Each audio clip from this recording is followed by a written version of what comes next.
thinking that I was going to talk about the first shows the Ramones and Blondie played at CB's because those were the bands that Cass mentioned in this episode. And while I will not be covering those topics, I will say two things. The Ramones did carry their instruments and paper shopping bags to that first show, and Debbie Harry was dressed like a quote-unquote jungle girl in leather skirts with patches of fur. And she was hot because it was Debbie Harry. But anyways, as the lore for the show often goes, I was looking for one topic and I got distracted by something else along the way.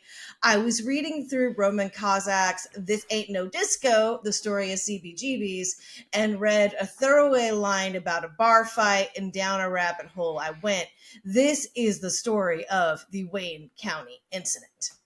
My main sources for this are the June 1976 article War of the Gargantuas from Cream, written by Susan Whitehall, and the Jayne County autobiography, Man Enough to Be a Woman.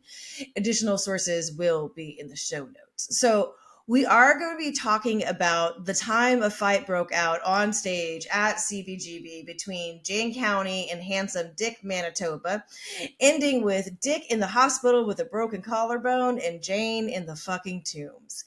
It's a story of boozed up or drugged up confusion, ending in violence that is worthy of any bar stool. It's also problematic.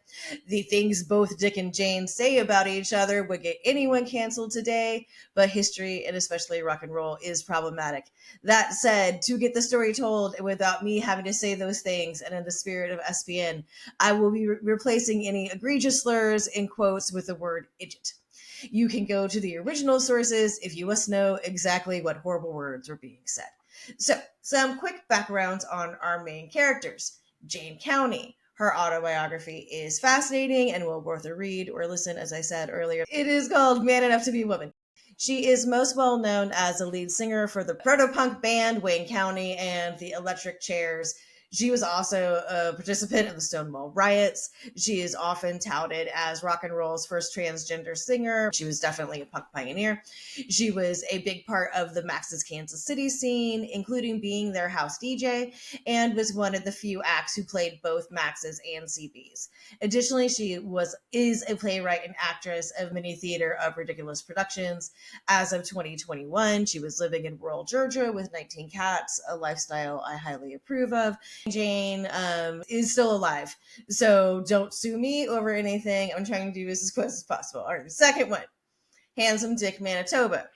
He is most well known for being the singer for the punk band The Dictators. He also owned the East Village dive bar, Manitoba's, which closed in 2019, in whose bathroom some band's lead singer once tried to get me to blow him by calling me a chicken. Did not work.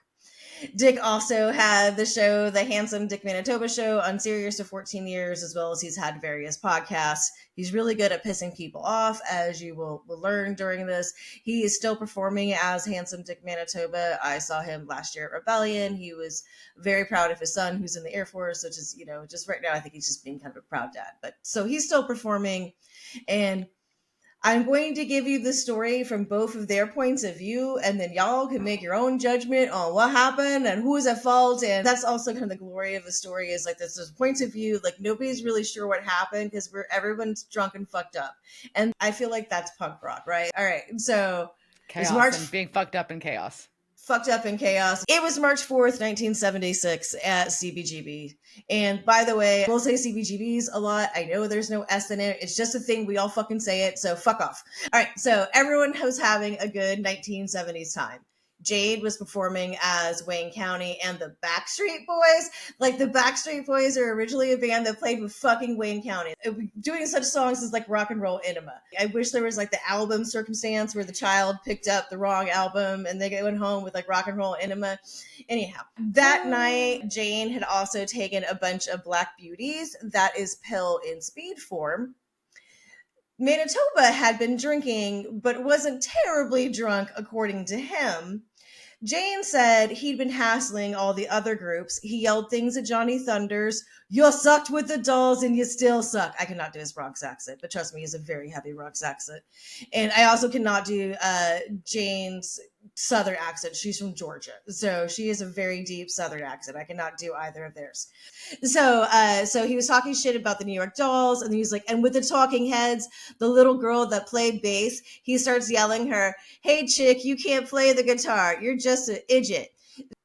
So how things went that night, according to Jayne. While performing, she heard someone in the audience yelling, "Idiot, idiot, ah, you fucking idiot." The heckling continued. Jayne responded, "Who the fuck is that? Why didn't you come up here and say it, you fucking asshole?" And up came Handsome Dick Manitoba, who jumped on stage, spit in her face, threw ice, and called her an idiot. He had a beer mug in his hand, and she was afraid that she might get hit with it. So she took the microphone stand and started swinging while warning, "You better get off the stage and leave me alone, or you're going to get it. You're an idiot. You're ugly. You can't get laid. So you come to CBGBs to hassle New York bands to get your rocks off." Which is a weird thing to say because being from the Bronx is kind of like his thing. But anyways, so then she hit him in the arm with a mic stand, and then he turned around and she hit him in the collarbone, and that broke his collarbone. Oh. Then he hit her in the chest. Yeah. Then he hit her in the chest with a beer mug. So like this is a glass mug. This is the 70s. So he punches her in the chest with the beer mug. Ow. Then she hit him in the back of the head. Then they wrestled. Then they fought on the floor while people chanted, "Finish him off, Wayne, kill him." Again, this is according to Jayne. Until Jayne was pulled off. Manitoba was tackled by the bass player, and they fell into the tables. The band started playing Rock and Roll Resurrection, and Jayne continued playing Covered in Blood while Dick was taken to the hospital. I mean, that's very fucking rock. Epic, right? Yeah. Also, according to Jayne, the fight was premeditated, as she had heard Manitoba told Danny Fields before it happened that he was going to go up on stage and smash that idiot. So that's Jayne's side of the story. How things went according to Handsome Dick Richard Manitoba. Right. He was going to the bathroom and it was real crowded. So he stepped up on the stage to get around people to the stairs. So like CB's is a small place, or was there? So the stage is like right next to the hallway / stairs that you have to go down to get to the bathroom. So if it's really crowded, people are up on those like stairs, like go, and you would like, so you've like kind of walk around people on stage sometimes to get down. That's just rock and roll. So small club shit. So he stepped up on the stage to get around the people, turned around, realized he was right next to Jayne, and asked if she wanted to see his spit trick, which was when he let his saliva get really thick and drip down 1.5 feet, and then he would suck it back up into his mouth. Like junior high boys do? Or elementary school boys? Gross. Yep. Cool. So then Jayne started screaming at him to get off my stage, "You idiot, ugly bastard." Manitoba says he didn't respond. So Jayne said, "What are you, a frustrated little idiot? What are you, an idiot or an idiot?" Which made Dick mad, who said, "Fuck you, you idiot. Fuck you, you idiot." Then he got smashed with a stand. When Susan Whitehall told Dick that Jayne said he spit in her face, he said, "I didn't spit at him." Jayne was still living under the name Wade at this time. So maybe they heard me say I was going to do my spit trick. I ain't a really violent person, so I had no intention of violence.